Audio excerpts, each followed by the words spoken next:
a lot of things, for example, when Scott talked about information being power, and people to understand that with having information comes responsibility. Understanding that when you have information and you don't use it to uplift yourself and others, it's really of no use for anyone. It's something that's fleeting and something short-term, and we as people in the struggle need to understand that we need to be looking and focusing on long-term solutions that benefit us as a whole instead of being selfish in regards to what works best for us. In our communities, conflict resolution is a key. We bicker and we fight amongst ourselves for crumbs at a table. And it's senseless because at the end of the day, we end up with nothing. And we continue to have a number of meetings, gathering people together, and no real focus and no real solutions are brought to the table. And so in understanding the war on ignorance, it should be a charge for all of us to come together, understanding that conflict separates and divides us and minimalizes what we can do as a people to gain strength and to empower people in our communities.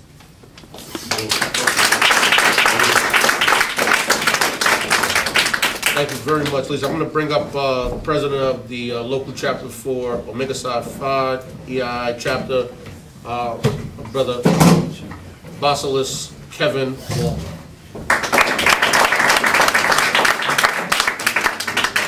Championship basketball coach, too. Good evening. Gary, 18 years ago when I was trying to get into this organization, we were going to see Mike for our first educational session. And we were preparing all our information that we had to know. And we get to Mike's house and Mike said, "When's Malcolm X's birthday?"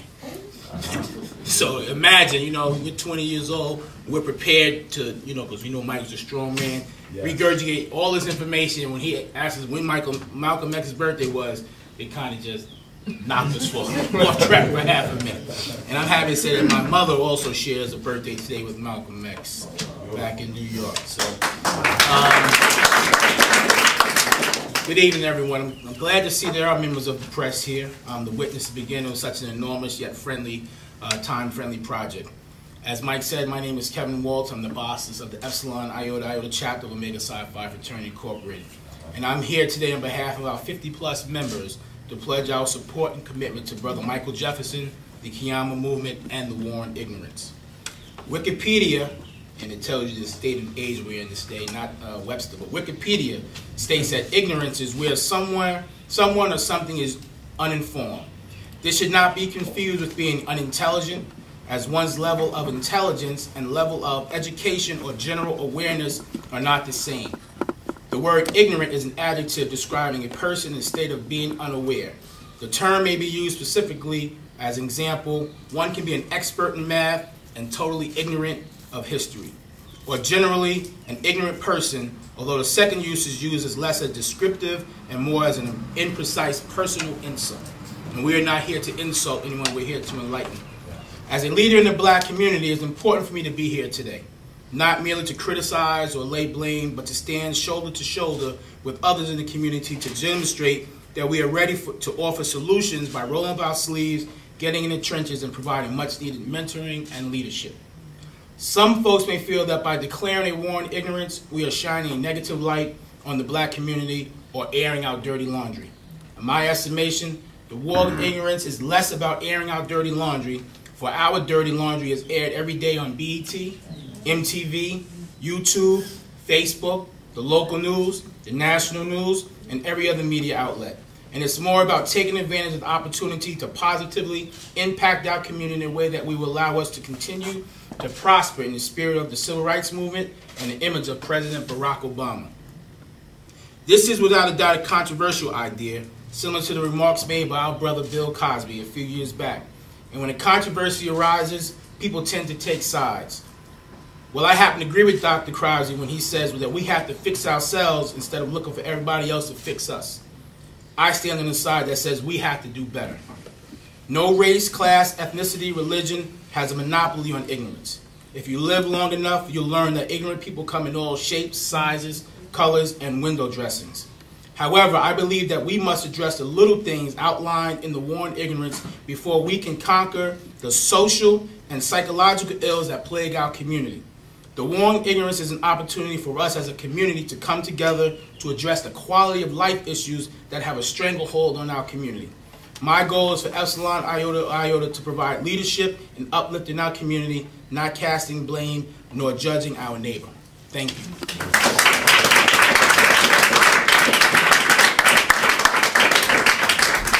Thank you, Kevin.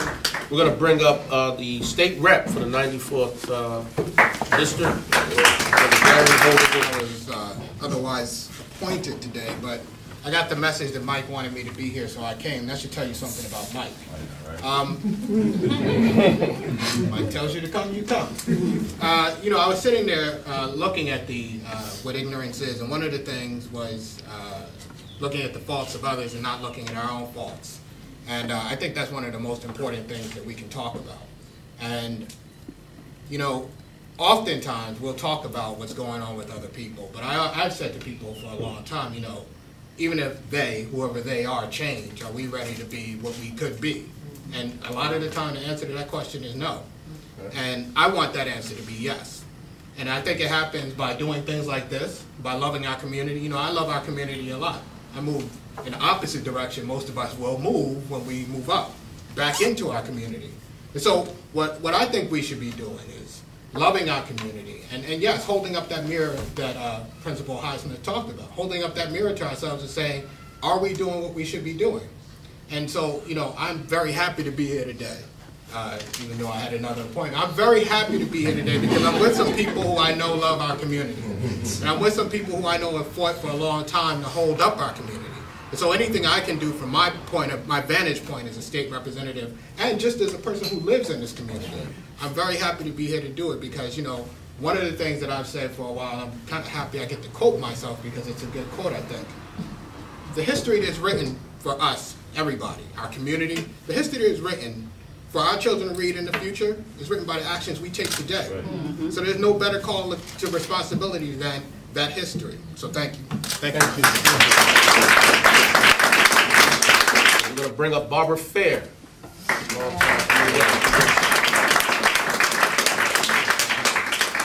To put on a big speech, I came out to be me, and this is me in my sneaks and my jeans because you know what? I stay in the trenches. I'm not trying to be sitting up in the office dictating anything to anybody. I'm trying to be in the community where I can help the people, find out what people need, be there as much as I can to help those people because you know, we perish from the lack of knowledge. Someone said that a long time ago and it's true. And so I feel my role in communities when I find out something is to pass that knowledge on to someone else who might need it. I met Mike, seemed like, I don't know how, many, many years ago, yeah, we won't tell how long. But the reason he was always been important and inspiring to me is years ago, one of my sons was placed in a juvenile facility. Because of my lack of knowledge, I didn't even know the first thing about what was going on in court, what was going on in the facility, nothing. But Mike was one of those people who at that time, and I'm sure he was responsible for the facility being a place where families still came together and supported the person that was in the facility. Not that our kids did something and we threw them away. So at those times, every single week we would come up and we would bring dinner, and it got to the point that the staff was expecting the dinners. But I think it made a big difference. When you have somebody inside of those agencies who realize that just because our kids make a mistake, we don't just throw them away, we don't just medicate them and just forget about them, that we still have to stay connected to them and try to, because that person eventually is going to come back home. My son turned out, he was one of the first people, I don't know if anybody's graduated since, but he was the first child that ever graduated in those facilities. They didn't even have caps and gowns and nothing because no one ever did it before. So I brought my cap and gown, and we had our own little celebration to honor my son because I wanted him to know that I was so proud, in spite of where he was, that he remembered the foundation of what I always taught them, how important education is. And I think that it's still very important today. And when we talk about ignorance, many times when the information is being out there, because I have a lot of community meetings, when the information is out there, the people who need to hear it are not there. And then that's how they're lost. Then things happen to them, and then they want to call me, well, what can I do? You know, they're getting ready to do this, this, and that, but where were you when I was giving the community meeting trying to tell you about these things before they happen? There's a lot of stuff going on with DCF that I try to let parents know. I hear so many stories from parents about their kids were taken. I don't know what to do. My kids are taken away from me. They're in Pennsylvania somewhere. How can I get them? But you have to be around to get the education. You have to be around to get the information, because information is power. And I also love Martin Luther King, but Malcolm X is my man, because he said by any means necessary. And that's how I feel. Any means necessary. We have to turn around our community and reach out to all kids. I don't believe in this. Those are the bad kids, so we just don't do nothing with them. I believe all the kids can be saved, but we got to reach out to them. We got to love them and embrace them, and remember that they are our kids, not your kids or my kids, but our kids. And until we do that, not much is going to change. And then my final, we talk a lot, like there was a press conference today, that's probably why a lot of press wasn't here, about another initiative in New Haven. They're going to have now a little card that says, if you see a gun, call 911. All the hundreds of thousands of dollars that went into that could have done so much for our community. And until we address the roots of why these kids are using guns, we can spend billions of dollars and the kids are still going to be, because we are in a toxic environment that breeds this kind of stuff. So we have to work. When we look at the tree, don't look at the top of the tree is the kids behaving and all we address is the fruits of the tree. We have to nourish the root of that tree so that it bears the right fruit. Thank you. Thank you, Bob. Bring up one of our young brothers, a student over at UNH, attorney brother of mine, just came into the fold, Andre Graham. Andre, come on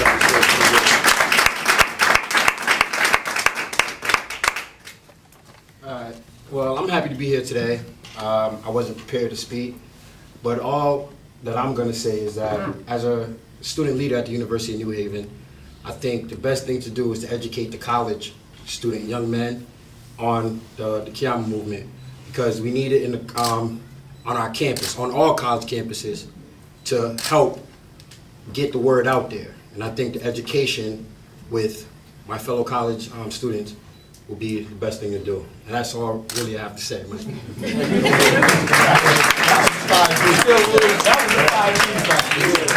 Still a little shell shock, just got offline. I had nothing to do with that. We're going to call him Brother Cliff Graves, brother. Long time community activist, writer, author, all those good things. Clifton Graves.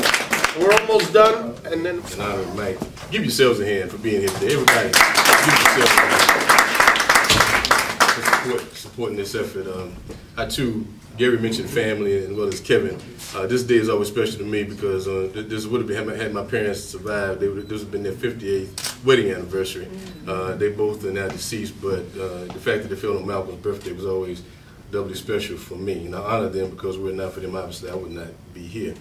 I named my son, like Kermit, in memory of Malcolm, and named him Malik Martin, in honor of both Malcolm and Martin. And yeah, of course, there's a lot to live up to, and I'm holding to that. But I want to thank Mike for this opportunity. I'll be very brief, but I want to share and listen to everything that's been said thus far. And I agree wholeheartedly and commend the spirit that's here. I had the opportunity this past weekend to attend the graduation at Morehouse College in Atlanta. My nephew, my sister's son, who single parent, raised this boy by herself, and he walked across that stage, and so she was obviously proud, but as her brother, I wanted to be there in support of her and him. And I got to tell you, brothers and sisters, I can't tell you how much pride I had, Mike.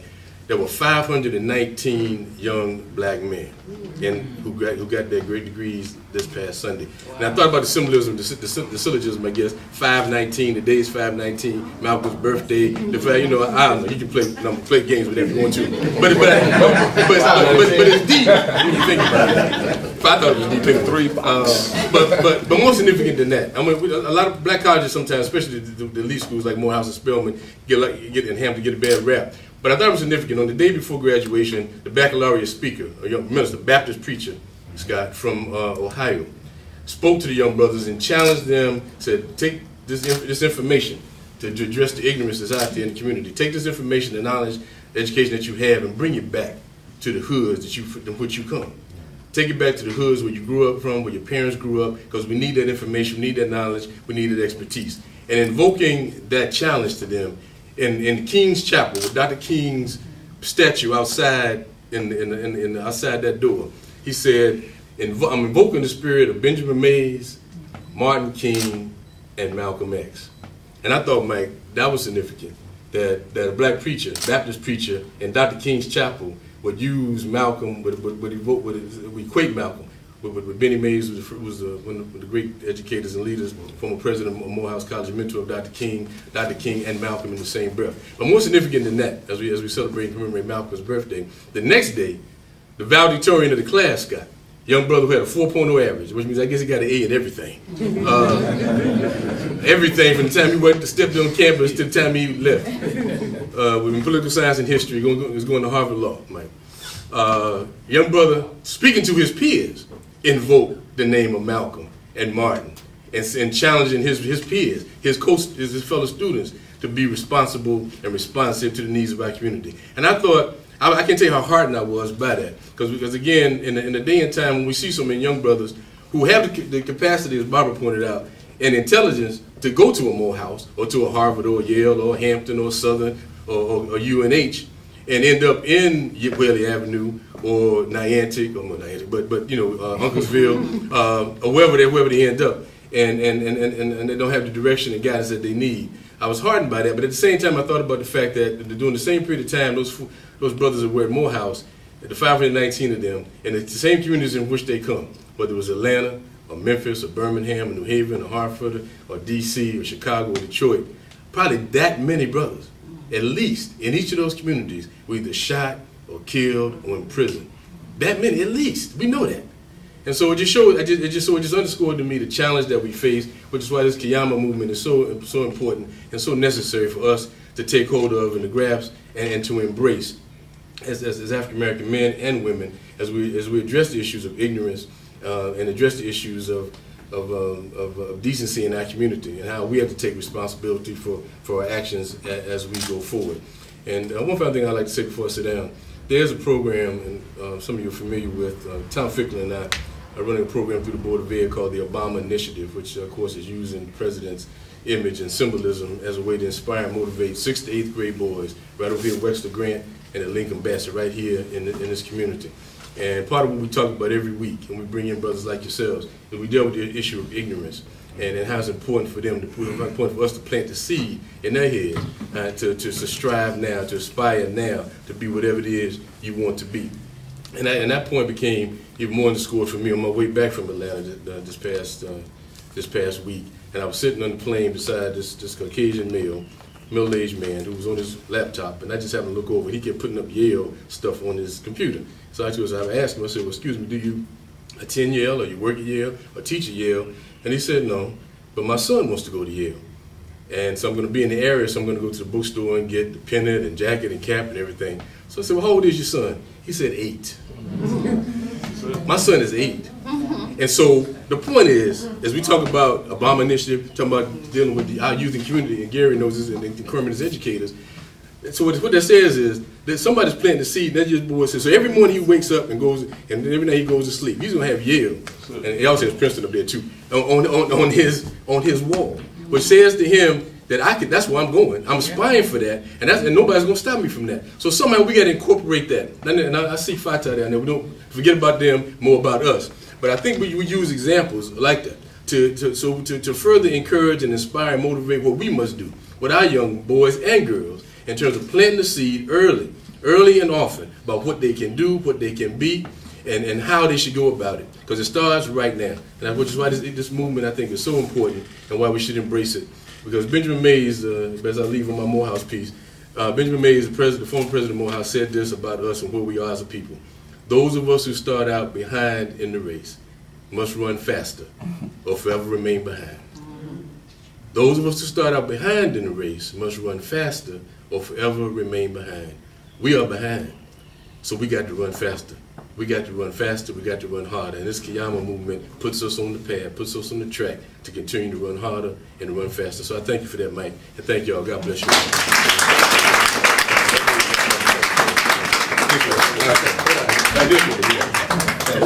I was going to name my son Malik. You know what happened, Cliff?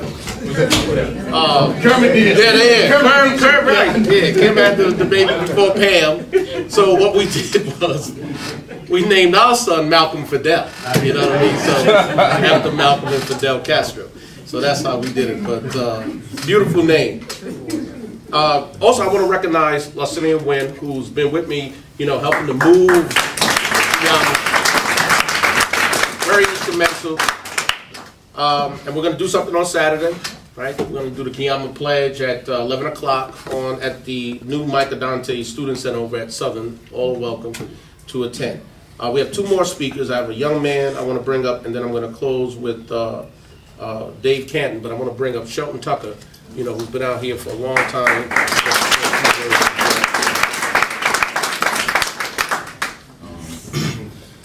Good evening, everybody. I'm just going to be real brief. I just want to come here and lend my support to the KIYAMA movement. I think it's a great idea.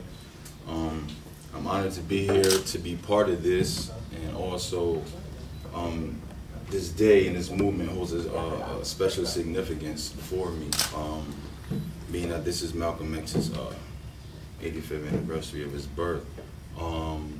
It was Malcolm X's autobiography that gave me hope and gave me redemption, and it was where I began my redemption when my mother gave me the autobiography of Malcolm X as I sat in prison facing a 6-year sentence. It was his story that told me that when I got out of there, no matter how long I had to stay there was a chance for me to get my life back together and turn my life around. There was hope for me that even though at that time I was a prisoner, there was a man that grew up in a lot of the ways similar that I did. There was a man that looked like me and reminded me of myself, and he went through a lot of rough times. He went through things that a lot of people were thrown away by society for, but he returned from prison and he redeemed himself, and he went on to do a lot of great things. And so that's why today it holds a special significance for me to be here and to be speaking. And also, I just want to tell the people that are here that there's hope for the youth. Yes. There's hope. There's hope because the volunteer youth mentor standing here before you used to be a drug dealer. There's hope because the man standing before you used to be a stick-up kid. There's hope because the man standing before you served time for shooting someone. And now I'm trying to help young brothers that came up the same way I did. And there's hope. Sometimes people say to me, I always have to defend that. And my thing is, that it's not that I sugarcoat it, it's because I know how far down that dark road I was. And I know if I could come back, and I was loved back. I wasn't arrested back. It was the love that got me back. It was the love of my family and the support of my friends and my community and people that I looked up to, elders in the community, say, you know what? You messed up, but you can get back up and get yourself together. And a lot of times, that's what these youth need. They need us to tell them, you messed up, but you can fix up. You failed, but you can get back up. But we have to believe that. We have to believe that. And that's all I want to say. Just keep hope alive for the youth, because there is hope. Thank you.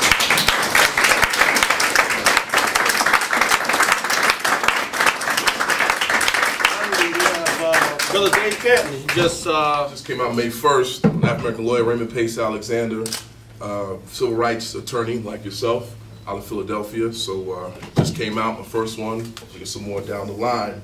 But today I want to talk about the one about education. And obviously teaching in the university, education is very important to me and what made a difference in my life. And I think when you hear African-Americans say acting smart is white, speaking properly is white, and then we celebrate King and X. And what color are they? And you ask a kid, well, they're African Americans. But they spoke properly, and they were smart and educated.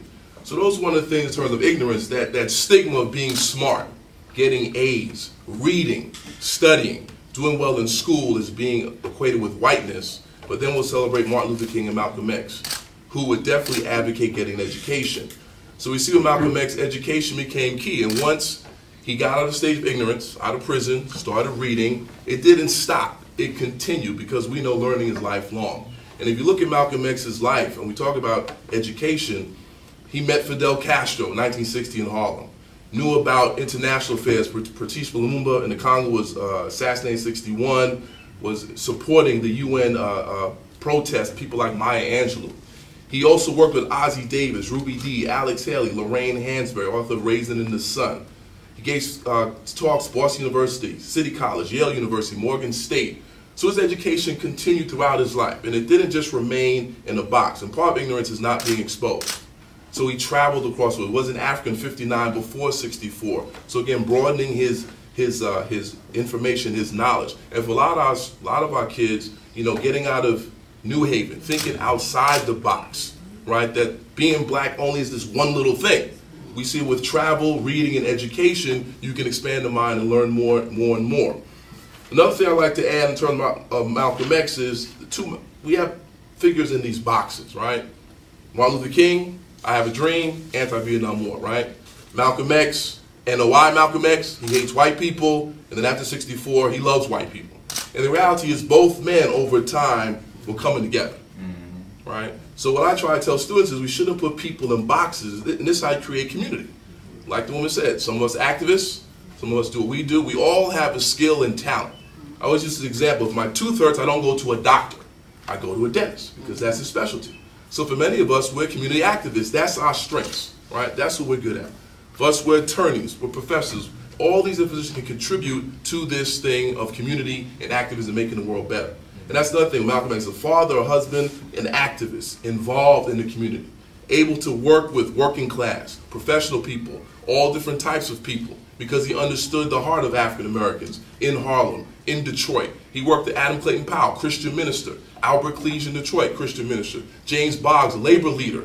So he's able to connect with all these different people in the community, not just one person, because we know our community is diverse. And that's another thing I tell, right? There's not just one type of black person. We're multiple people. How do we all come together? Conformity without uniformity. And that's what Malcolm X was brilliant at. And last, I'd like to end in terms of how they came together. Even though Malcolm was in the Nation, he was always involved with activism, and the Nation did not support that. That's why they're falling apart, right? There's a very narrow program of what? Self-help, which is fine. But even in the Nation, he was involved. For example, in 1958, he was an apprentice for the Los Angeles Herald-Dispatch. That's when he learned to write for a newspaper, Muhammad Speaks. He also was involved with, believe it or not, Bayard Rustin in a labor strike. A. Philip Randolph, we criticize all the time, Uncle Tom, Uncle Tom, Uncle Tom, but there was some blacks and Puerto Ricans striking in New York. He got involved with that. He led a march of 500 people in Rockefeller Center complaining about a raid on the NOI in Rochester. So we never see these images of Malcolm X's activism because our boxes in him in the Nation of Islam. Then we like to think that his awakening to human rights, world affairs, Star 64, those seeds were already planted because of education. So he owed a lot to Elijah, but he's able to step out of the box and realize that the Nation's program, not knocking it, was too narrow.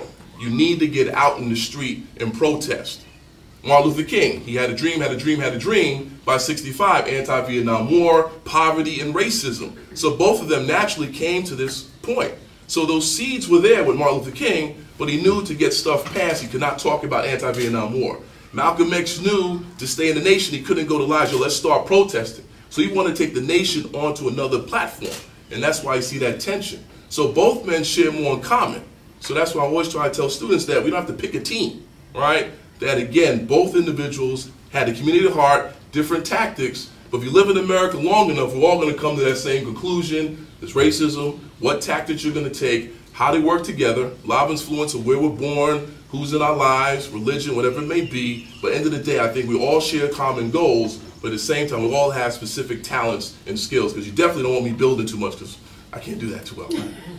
You know, so I think that's where I want to get out of it. So again, education. So I always tell people, after a 50% dropout rate, education is the key. You don't come from wealth, everybody's not playing sports, everybody's not funny, but that education. And I can always tell students, right, you have a better chance of getting 2 PhDs in calculus than going pro. You do. Because if you think about it, right?